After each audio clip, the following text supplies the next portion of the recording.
Start with details. ఓటుకు note వ్యవహారంలో AP CM TDP అధినేత చంద్రబాబు నాయుడుకు ఉచ్చు బిగుసుకునే సూచనలు కనిపిస్తున్నాయి.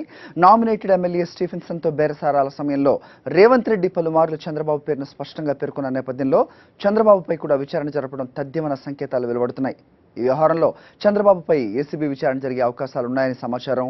ముడుపుల వ్యవహారంలో చంద్రబాబు పాత్రపై ప్రాథమిక ఆధారాలున్నాయని విశ్వసిస్తున్న ఏసీబీ ఆయన్ను విచారించేందుకు నోటీసులు జారీ చేయనున్నట్లు తెలిసింది.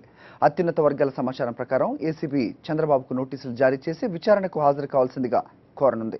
ఈ వారం చివరిలో లేదా వచ్చే వారం మొదట్లో నోటీసులు ఇచ్చే అవకాశం ఉందని సమాచారం. నోటీసుకు చంద్రబాబు స్పందించిన అనంతరం ఏసీబీ అధికారుల బృందం ఆయన నివాసానికే వెళ్లి విచారించనుంది.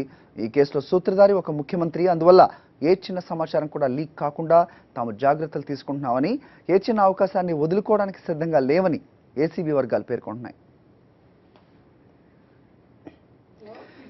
నామినేటెడ్ ఎమ్మెల్యే స్టీఫెన్సన్ను ప్రలోభపెట్టే క్రమంలో రేవంత్తో పాటు మధ్యవర్తిగా ఉన్న సెబాస్టియన్ ఫోన్ ద్వారా చంద్రబాబు ఎమ్మెల్యేలతో మాట్లాడినట్లు సమాచారం. అందుకు సంబంధించిన ఆడియో రికార్డును ఏసీబీ ఇప్పటికే పరిశీలించి ప్రభుత్వానికి అందజేసినట్లు తెలిసింది.